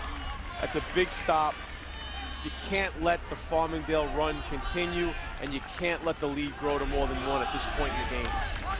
Turry, who has been in net for all 40 of their wins on their current 40-game win streak. West Islip lost their first game of the season a year ago and then ripped off 21 consecutive wins to claim a back-to-back state championship. Add that to the 19 this year, it's 40 in a row. Bradish does a good job to get the loose ball after he didn't handle it. Good hustle, good muscle by Connor. Now a drive to the cage. Federico to the right hand. Now he swoops, taking a look at this defense. Federico turns and fires, and it's knocked down in front. It'll stay with West Islip. Well, you can see the Fairfield-bound captain bringing the effort here. Well, Drew Federico is doing all he can, but you got a Farmingdale defense that has made a decision that Drew Federico is not going to be the one to beat us. So now defense. Here's Federico. Goes down. Oh, once again, Mike Palmer. Great concentration on the ball, and the senior goalie pulls it in. Palmer at one point this season was sharing time. They made a decision at the back end of the year to go with Palmer. It has paid off. Because the senior, in between the pipes for the Dalers, has them in the Long Island Championship. He's been sharp here, and his team has a 1-goal lead. It's always hard to tell, Jim. is the goalie play what's inspiring the defense, or is the defensive play what's inspiring the goalie? It's the old chicken or the egg thing, but this defense is playing with a tremendous amount of confidence, with a goalie playing behind them that has only gotten better as this game has gone on. Bob Hartranft, whose team started this year out, Pat, at 0-2 with losses to Holy Trinity and Wantagh. They spent the first part of the season going up tempo. Then they decided to slow things down. And then after an overtime loss to Massapequa, Bob Hartranft said, you know what? We are what we are with these kind of athletes. Let the dogs loose, baby. The Darelers will run again. It has propelled them on this run into this Long Island championship, and they now have a 1-goal lead with 5.5 to play. It's what a good coach has to do, Jim. He has to figure out what's his cast of characters and what can I do to put them in the best possible position to be successful. Scott Craig is very familiar with that. While his systems and his styles are very formatted and very structured, he gives his kids the opportunity to go do the things they need to do to be successful, and he kind of molds himself around them year in and year out. Well, just like, Pat, when you're watching the NBA Finals now, you watch these games, and it all comes down to the final 5 minutes. It's the same thing in high-level lacrosse, whether it's the NCAA championship or a high school championship like this. These final 5 minutes, a lot of things change. It's a matter of who can make big plays at the biggest time. And we've got two teams here that rosters are loaded with guys who have and can make that play now. Greg Catalano in a heap of trouble. Turry is way out deep. Loose ball push on West Islip. It'll stay with the Dalers. And look who's on the ball defensively there. Nick Aponte. They're going to try to take the sophomore short stick, and he's having nothing to do with it. Tim Brown, honor student in the classroom, 99 average. Now chased off by Connor Bradish. Under 5 minutes to go now in the Long Island Championship. The Dalers in green have a 1-goal lead. And you can see they're going to be patient now. Bradish tries to come over the top. The ball comes loose. And the Lions nearly come away with it. And look who's there. Rock solid Liam Burns. Liam Burns had quite a day defensively. There he turns into the offense, and here come the Lions. Aponte flares it back out. Look at Tuttle on him like a cat.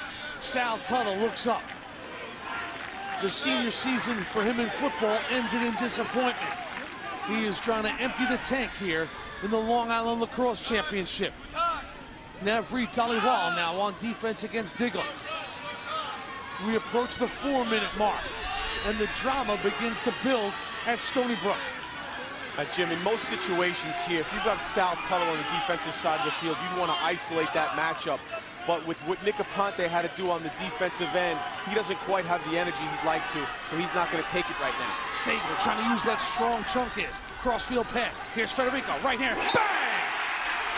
D-Fed ties the game, and the Fairfield-bound captain acts like one.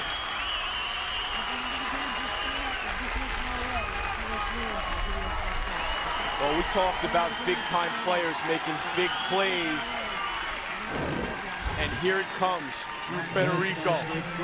Right-hand drive, going to the ground. Look at the bouncer. This will be a great angle here, overhand. Finds that far pipe, just puts it inside of it. No fault there of Mike Palmer. That's just a well-placed shot and good offense from West Islip. Battle here off the face-off, and the Lions come away with it. In motion here, the trailer, Federico, got it again! A back-to-back for Federico! And the captain comes calling again! The Lions lead by 1! True Federico with consecutive goals! And the senior playmaker with his 3rd of the day, none bigger than that. Fortunate bounce out of the face-off situation. Anthony Santo comes up with the loose ball. He's been making plays all day. Finds the point man, Federico. Steps into one and buries it. Santo, the ground ball machine, in the words of his head coach, Scotty Craig, got in transition and made the pass. And look at Johnny Reese, the junior. All of a sudden now, the face-offs are going the way of the Lions. There is no team in the tri-state area more comfortable playing in tight games than this group. West Islip as a save inside by Palmer. West Islip has won 4 overtime games this year. 4 of them with their perfect season on the line each and every time. Picked off by Bradish. Here come the Lions now. Federico, and he will settle it and use a little clock. Palmer was 20 yards out of net, and Federico said, let's hold it off a second. And that's a good decision by Federico. West Islip didn't have the numbers. There was no advantage there. Pull the ball out, play offense, and try to exploit some matchups. So now the Lions, still plenty of time for Farmingdale in this one. The Taylors will start to press out now, and they got a lot of athletes like Pat Stark who are not going to go down quietly here. West Islip passes and handle, and it's gobbled up by Kevin Wall. Wall's had a great day too. Sometimes you get a little conservative and it hurts you. Pat Stark now into the zone. Stark with a little drop off to Prendergast. We are under 2 minutes to go in the LIC. Prendergast. Behind they go to Tuttle. Here comes Sally now. You know Sal wants to make something happen. He was born to make these situations count. Catalano. The drop off to Peratini. Peratini backs it out. Young man will head off to West Point. Here he comes now. Peratini slides it across. This is the guy they want. Hendrickson couldn't get it, but look at the hustle here.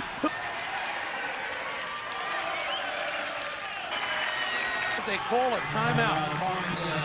Cross field was the look they had to Corey.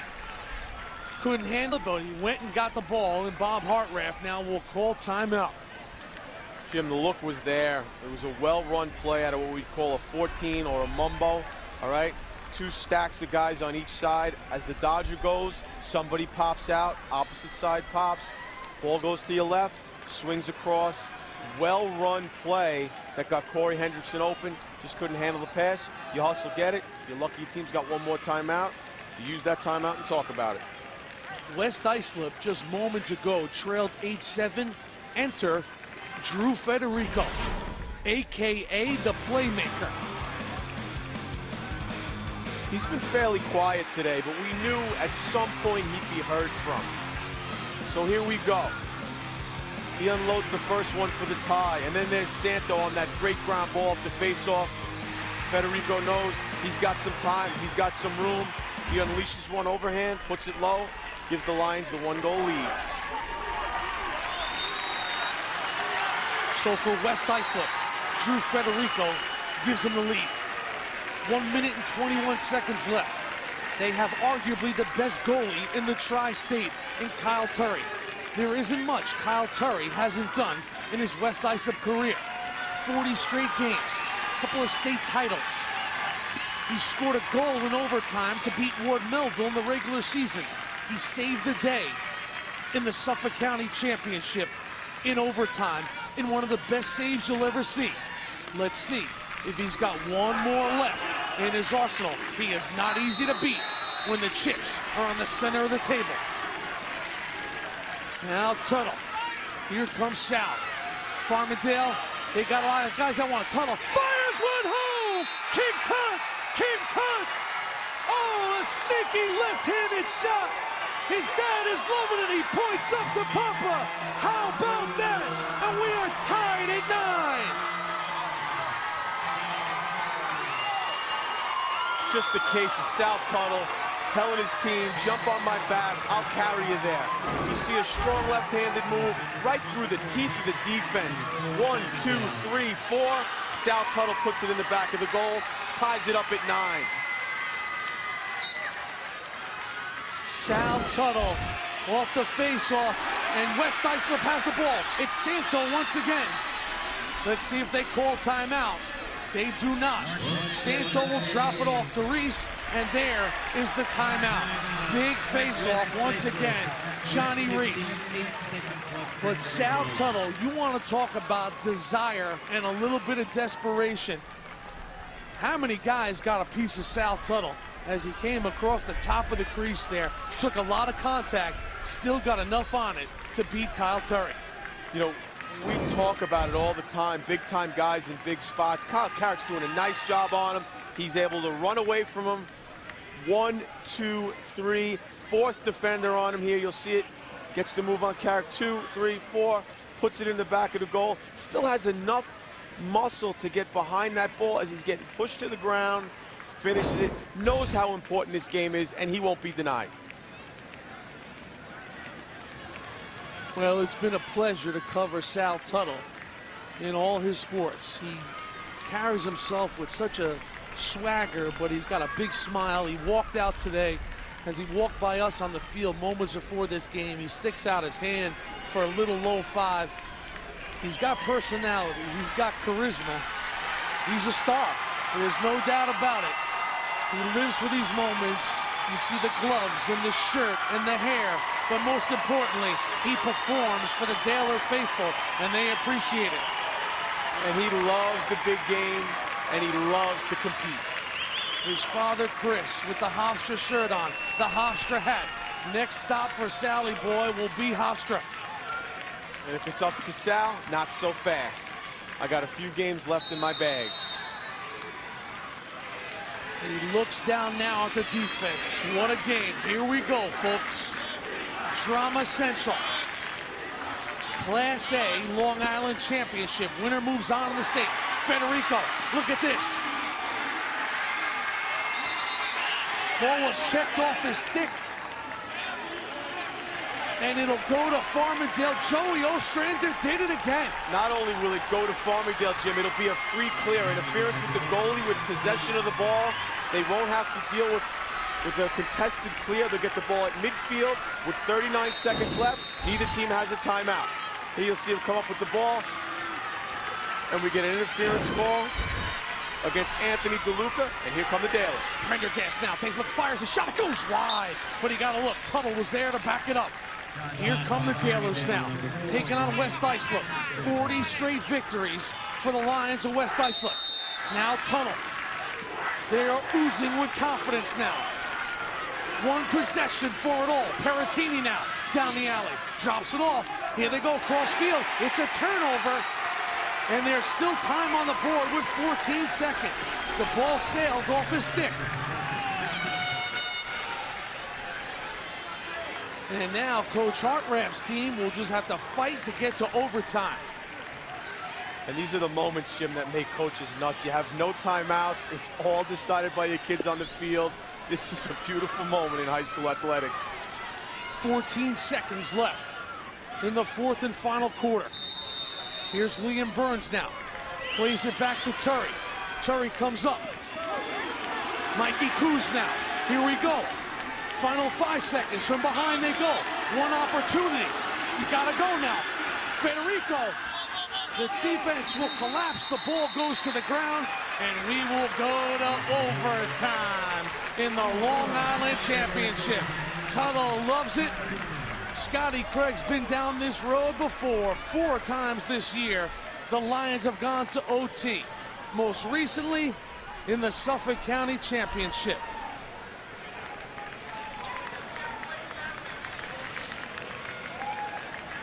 Wow. 48 minutes are in the books for the senior Drew Federico. His 2 fourth-quarter goals put the Lions in position. But Sal Tuttle and the Dalers would not be denied.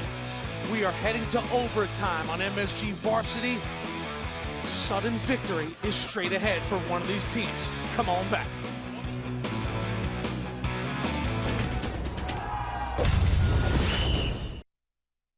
The sounds of the spring are here on MSG Varsity. Get ready for spring with a quick 60. Join Mike as he previews the top players to watch in girls and boys lacrosse and unveils the top 14 teams in the tri-state. Baseball and softball, boys and girls lacrosse. You never know what Mike will be swinging at this spring. Tune in to find out. Don't miss a quick 60, only on MSG Varsity. Another Optimum exclusive. Spring sports are back on MSG Varsity. Shot. Score! And High School Sports Desk brings you 5 days of non-stop coverage.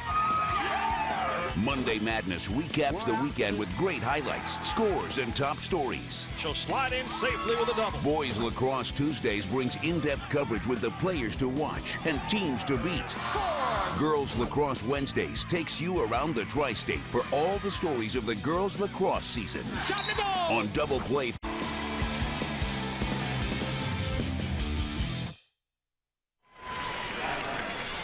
Moments away from overtime for the Lions of West Islip. We take you back to 41 games ago. It was April of last season, 2010, taking on Sachem North. Nikki Galasso would give the Lions the lead late. But Sachem North had something cooking early in the season. Phil Schaefer inside, puts it home, ties the game. We're going to overtime. And then UMass-bound Mike Andreassi on the move. Look who he's got. Schaefer, wheeling, dealing, ball game. West Islip loses to Sachem North. It was actually March of last year, the last day of March. Folks, that is the last loss for Scotty Craig. Since then, 40 straight wins. Back-to-back Suffolk titles, back-to-back Long Island titles, and a state championship. 4-0 they are in overtime this year. What drama. You wonder, is that a good thing or a bad thing? Are you due to lose one, or are you so prepared for the OT situation that you master it? Johnny Reese is having a huge fourth quarter at the face-off X. He has been huge, and he gives Coach Craig and the Lions a possession. Reese, just a junior, and he has really done a job. John Reese doing what his dad did so many times throughout his great career, making big plays at big times. His dad did it at Yale like no one else, and he's taught it to his son, and he's done it pretty well here today. His dad, a volunteer coach. At Yale, he had 82 goals in a season, Pat. It was an NCAA record as a midi, including 9, close your ears, McCabe, versus Syracuse. 3-time Ivy Player of the Year. His son, a face-off specialist, came off an injury this year, and boy, he has played a huge role as the junior Johnny Reese in West Islip's ability to be right here in this game. And you see Pop right there. I will not dispute your facts. There's John Reese. He was a great player, but Syracuse did not play Yale in that big year. So your statistics and your information. I didn't say it was that year. But I had the pleasure of playing with John with the New York Saints for a while with Long Island Hofstra, and he was a great teammate, a great competitor, and a beast on the field. So here come the Lions now. Mikey Coos, the senior. We are in overtime in the Long Island Championship. The winner moves on to the New York State semifinals. West Islip has won back-to-back state titles. The Farmingdale Dalers have never won a New York State championship. You gotta think the winner of this game is the odds-on favorite to win it all. West Jenny is out of it. Ithaca beat them. Here comes Aponte, the hot man, the 10th grader. Aponte turns inside, going to work. Aponte, passing front, Sagal, off the pipe, off the pipe. That could be the break the Taylors are looking for. But the ball now will stay with West Islip. Oh, what a break. Jim, it appears that the ball would not come out of the defender's stick. It got stuck in there, which is a violation, and it turns the ball back over to West Islip. Crucial turnover there. Sagal going to work. He's got 3 on the day. Swings it up top. Here's Connor Bradish looking to load up. One shot could end it. Bradish down, up, scoops it. Oh, he nearly put it home. Loose ball in front now. And the Taylors have it. How do you like that? Connor Bradish nearly scooped the ball in for the winner. Here's the clear now. Onto the stick of Stark. He's a gamer. Stark, one shot could end it. Now Prendergast. Now King Tut goes behind. Prendergast looking, wheeling, dealing. Up top they go. The Taylors looking for their moment of glory. Left-handed shot. It's over! It's over! Ball game! Ball game! Mikey Peratini! Peratini! Peratini ends it! Mike Peratini, the West Point-bound senior, has propelled the Taylors of Farmingdale into the state semifinals. The run for West Islip is over. King Tut and Farmingdale are moving on.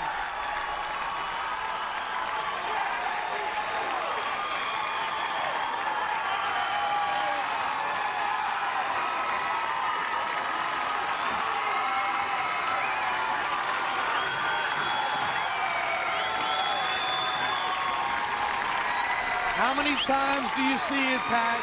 West Islip, a couple looks at the keeper, a couple of scramble opportunities.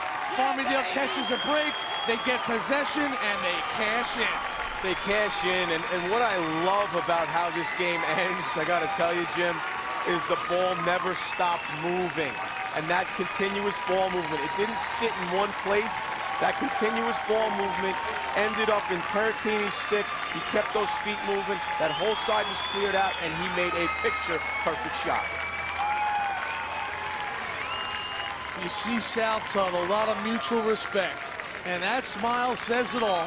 His dad, Mike Sr., is on the staff at Farmingdale. Mike Peratini.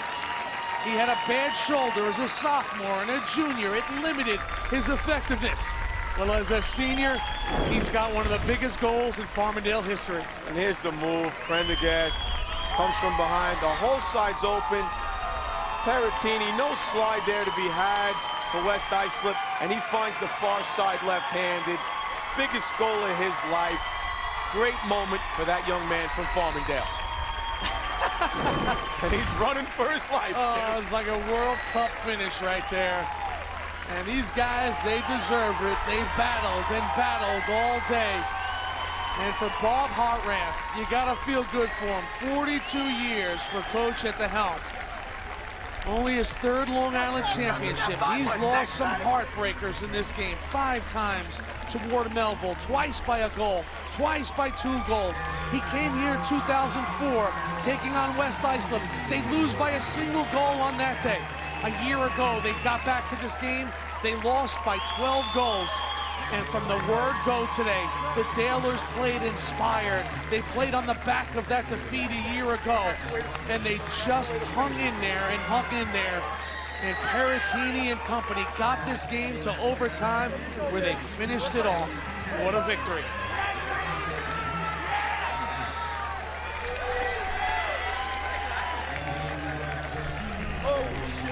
There are so many things you look back on in this game. The end of regulation, Farmingdale down a goal. They force a turnover. Joey Ostrander gets them the possession they need. They tie the game and go to OT. They got plays from so many people, and they got the biggest one at the biggest time. But they got the saves from Mike Palmer when they needed him. They got big stops by him. They got plays by Ostrander on the defensive end. And then they were able to push the ball, do what they do so well, and make the most of their last opportunity. Well, one of the great runs in New York lacrosse history has come to an end. Scott Craig's Lions had won 40 straight games. They were back-to-back. All the jubilation for the Taylor faithful. Farmingdale has knocked off the almighty Lions of West Islip on a spectacular overtime goal. And for Mike Peratini, the senior midi, who transferred over from Smithtown West because he wanted to be part of something different, what a special moment for him. And he joins us now down on the field. And Mike, You made the call as a family. Let's go to Farmingdale. You scored 1 goal in this game. It was the game winner in overtime, and you're moving on. Your thoughts, my friend? Yeah, I don't know. It was just a great team effort. Everybody played their heads off. You know, Palmer made a big save down there on the defensive side. You know, Patty pushed the ball up the field, and I saw I had one-on-one with my defender to the big side of the field. I took it, and luckily it went in. Mike, you guys make the big play. You end up going to overtime. What's the talk in the huddle before the overtime starts with your team? You know, going into the game, it's just all about intensity, and you know, in the huddle, just intensity, and we came out there firing on defense, got the turnover, Palmer with the big save, and then again, just pushing the ball up the field. That's been our MO all season. Mike, you go to overtime against West Islip. You know they've won 4 games in overtime this year. What was your huddle like, your Dalers huddle, as you guys gathered before that overtime? What was some of the dialogue that was being thrown around?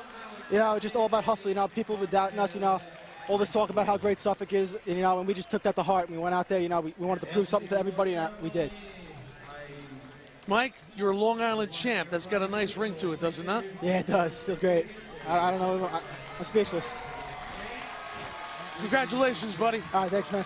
Mike Peratini. When you see his jersey hung on the rafters by the Farmingdale faithful. Pat, that had a little bit of everything in overtime. Saves, defense, and the game winner.